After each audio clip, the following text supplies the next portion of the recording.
Shalom, je suis dans la joie de parler de la part du Seigneur avec vous à travers notre émission que nous parlons sur la parole de Dieu.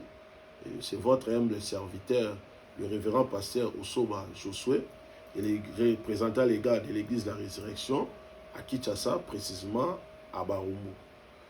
Nous sommes dans les livres de Matthieu, chapitre 27, 46e verset. Je lis la parole du Seigneur. Et vers la 9e heure, Jésus cria d'une voix forte, Eli, Eli, lama sabachthani. C'est-à-dire, mon Dieu, pourquoi m'as-tu abandonné? Père Céleste, nous te disons merci pour ce moment. Enseigne-nous au nom puissant de Jésus-Christ. Que le Saint-Esprit nous accompagne afin que nous puissions comprendre ta parole. Au nom puissant de Jésus-Christ. Amen. Aujourd'hui, nous allons parler de thème que nous allons exploiter, le silence de Dieu. Tokolobela lelo, thème na biso, ototi kolobela, silence ya nzambe. Silence ezali absence totale ya bruit. Bakoye kolobela silence kaka soki makelele ezate. Kaka soki koyoka ezali te, à ce moment, tokoye kolobela silence. Par un temps, il y a définition un mot silence. Et le l'autre, le silence, il y a batouté, mais le silence, il y a nzambe.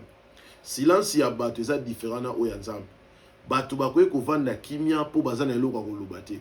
Muto akoye ko vanda kimia na silence ya muto po ayebi likambo ko salate, po aza limité. Mais silence tozolo bela nzambe, nzambe azalaka jamais limité. Jésus na croix à l'obi. Mon père, pourquoi m'as-tu abandonné? Bien-aimé, il y a un moment compliqué dans la vie de Bisso, où Bisso peut se retrouver dans un moment difficile. Tout chrétien, vouloir ou pas, olinga te, ou passer dans un moment de silence yanzambe. Moment de silence yanzambe, ils ont déterminé trois grandes choses. Il y a liboso, ils ont déterminé souveraineté yanzambe. Dieu est souverain, il fait ce qu'il veut. Nazo lingana informé que silence yanzambe et ni kolobate que nzambe a absent na problème na yo. Dieu peut rester silencieux na moment ya makambo na yo, ezo dépendre na temps na moment où yé asengi où yé andimi à réagir. Et Yesu na croix, nzambe atikalaki, nzambe atikaki yete. Mais nzoka nde nzambe azalaki kimia pona kotala ndenge nini Yesu azali komema charge ya mokili, ya humanité, à cause ya œuvre salvatrice na croix, ne biso pe mokili tobi kisama. Soki Yesu amataki na ekulusu te, à travers masumu na biso, oya memaki yango, il a fallu na moment wana Yesu asibir puissance ya masumu na biso. Et biso, silence ya nzambe, eza différent, bien aimé, na makambo Yesu amonaki na croix. Silence ya nzambe, eza moment oyo, oza kosambela, oza koluka nzambe, osali na befort na yo, o utiliser ba moyen na yo nyonso, bien aimé, otikali ko retrouver solution mon côté na kati ya problème na yo. Ndenge na uti koloba silence ya nzambe, ezali ko définir souveraineté ya nzambe. Dieu est souverain. Il fait ce qu'il veut. Nzambe asalaka oyo batindaka yete. Soki tozomona bolamu na nzambe, eza a rapport na bolingo pe na mawa na ye vis-à-vis na biso. Eza na befort na biso te, eza na kondima na biso te, eza na koyeba kosambela na biso te, mais ezali bolingo na nzambe katikati na bomoi na biso. Bien aimé, mutu nyonso oyo abenga mo Kristo, oko passer na moment ya silence ya nzambe. Moment ya silence ya nzambe eko dépendre na yo te, mais eko dépendre na moment où nzambe azomema yo. Silence ya nzambe eza komema biso na gloire. Na moment où Yesu azalaki na croix, tango alobi tata pona nini otiki ngai. Après silence ya nzambe ya moment wana, lelo tozobenga kombo ya Jésus-Christ, le nom qui a été élevé souverainement au-dessus de tous les noms, c'est le nom de Jésus-Christ. Pourquoi ce nom a été élevé parmi tous les noms? C'est parce que Jésus-Christ a azalaki na croix, et puis parce que Jésus-Christ a passé qui moment où il y a silence ya nzambe. Voilà, nasa koloba likola bomo na yo, qu'il plaise au Seigneur, qu'il plaise à Dieu. Nzambe asala en sorte à ce que silence nyonso o ezalaki na nzambe na kati na bomo na yo, o ezalaki ya nzambe na kati ya vie pe na situation na yo, nzambe a changé yango, a changé moment, a changé situation, aux vivre, peut aux traverser.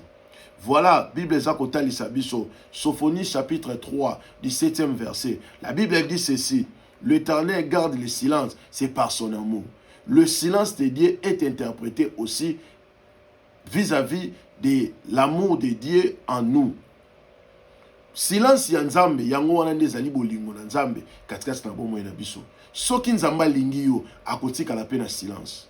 Voilà, Sophonie ezako expliquer biso clair. Silence ya Nzambe ezali fruit ya bolingo na Nzambe katikati na bomoi na biso. Na moment oyo ozo vivre silence ya Nzambe, ozo bondela, osali ba carême, osali ba moyen nyonso, ozo mona eloko te. Bien aimé, reste calme.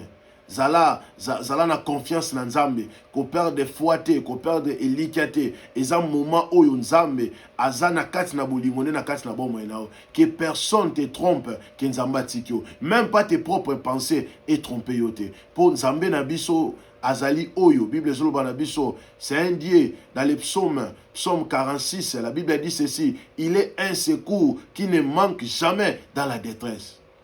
Ce que vous traversez un moment de détresse, il y a des secours qui ont manqué, mais ils ont Nzambe, aza secours oyote, et ça n'a kanatangu, il y a passé. Et Jésus-Christ avait dit ceci: je serai avec vous jusqu'à la fin du monde. Yesu à cause de la même nabiso qui nous souka mokile. Silence ya Nzambe na problème na yo, laisse-moi te dire une chose, silence ya Nzambe eli kolobate ki Nzambe za absent na problème na yo. Silence ya Nzambe eli kolobate ki Nzambe atikyo, mais silence ya Nzambe eli koloba plan ya Nzambe, ba plan merveilleux ya Nzambe, oya za nango pona biso, oya za nango pona yo, alingi enfin à réaliser en kati sa bomo na yo. Bukana na Nzambe ezotalisa biso na Genèse chapitre 39. Tout ça comme on a Joseph, il a été vendu, emprisonné. Et Joseph azalaki na kati na prison. Et na kati na prison, Joseph azalaki na âge à 17 ans. Et na âge à 17 ans azalaki na prison. Mutu aokai ko penser na yete, mais Nzambe na moment bakangaki Joseph, na moment batekaki ye, na moment Joseph akoti prison, na moment moi sa Potifar akosele makambo. Nani aokai kondimake Nzamba zana Joseph. Bien aimé, voilà pourquoi na zoloba na yo, même si un moment zo traverser, eza difficile, même si un moment zo traverser, eza compliqué, yeba eke ozana Nzambe. Nzamba tiki yote, Nzamba zana yo. Nzamba asala misu aomona yo. Nzamba asala matoi azoyoka yo. Nzamba asala maboko na eza mokusete pozanga kosala likolo na bomo ina ngai na yo. Joseph balinga mina kolo. Joseph azalaki désespéré te. Et Bible eza koloba na biso. La Bible dit ceci dans Genèse chapitre 41 verset 46. Joseph à l'âge de 30 ans, il s'est présenté devant les rois. Na âge de 30 ans, Joseph a comment qu'il bossait un roi et puis Joseph a yekozwa place au bapesa qui a commis gouverneur.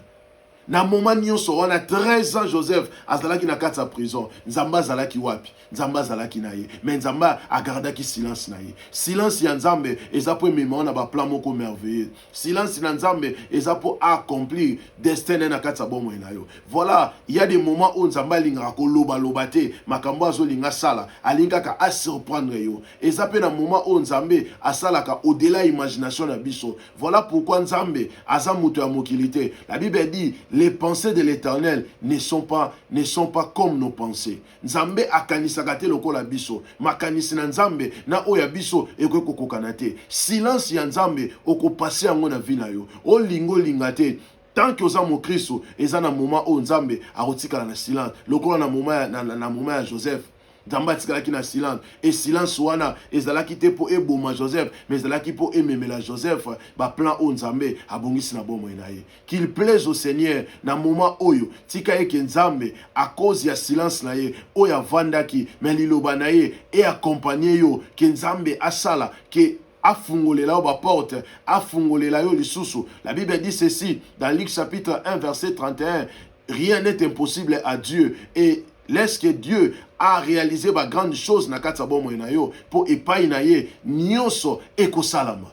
Nzambe aza na capacité ya kosala nyonso. Job chapitre 3, les premiers versets. La Bible dit ceci: Job, il avait maudit les jours de sa naissance. Pourquoi? Parce que Job n'avait pas compris le silence de Dieu.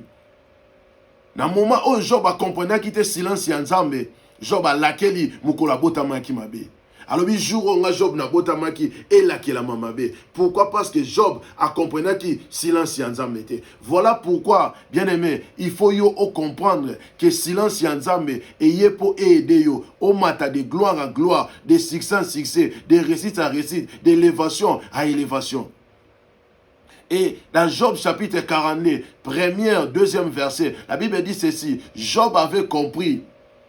Job a lobi, maintenant je comprends que osa capable ya kusala makambo nyonso. Voilà, bien aimé, silence ya nzambe eli kolobate ke nzambe azana incapacité ya kusala makambo mine na kati ya bomoi na yo. Notre Dieu, il est l'omniprésent, l'omnipotence et l'omniscient. L'omniprésent, Dieu est partout. L'omniscient, Dieu a la connaissance de toutes choses. L'omnipotence, Dieu a la potentialité de réaliser de grandes choses. Voilà pourquoi la Bible dit ceci: il appelle à l'existence des choses qui n'existaient pas. Dieu n'appelle jamais à l'existence des choses qui existaient déjà. Mais lui, il appelle à l'existence des choses qui n'existaient pas. Qu'il plaise au Seigneur, qu'il appelle à l'existence des choses qui n'existaient pas dans ta vie. Qu'il appelle à l'existence des grandes choses qui n'existaient pas dans ta vie. Au nom de Jésus-Christ. Voilà, Job avait compris ça, mais en retard. Bien-aimé, silence ya nzambe eza moment oyo nzambe ayebi makamuni alinga sala. Na silence ya nzambe eza kotalisa bolamu na nzambe. Et puis silence ya nzambe eza épreuve o nzambe amemaka biso nango po atala réellement si tolingi. Nzambe alobina Abraham.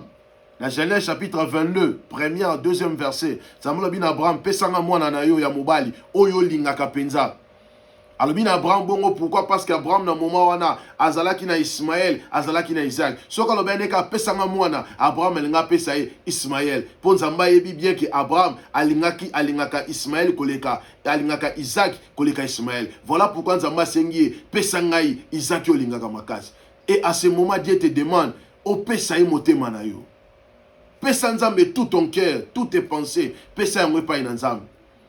Voilà, pesa nzambe motema na mobimba, pesa nzambe makanisi na yo mobimba. Et Abraham, tangu nzamba lobi na ye, na moment na Abraham azwi mwana, azoke na mwana po aboma mwana. Ezalaki moment ya silence, Abraham azalaki na confiance. Voilà, na moment ya silence, il faut doubler l'effort, pe na confiance et pas na nzambe.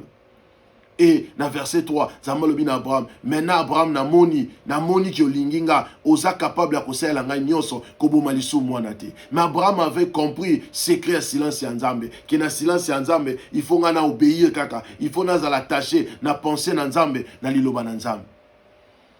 Okomi découragé à cause ya ba moment difficile. À cause ya makamozo kuta nango na vie, à cause ya banda vule bandaki, banda ne bandaki, makambebelo bande ko senga momoni yangote. La Bible dit ceci dans Romains chapitre 8 verset 28. Toutes choses concourent au bien de ceux qui aiment Dieu. Toutes choses concourent au bien de ceux qui aiment Dieu.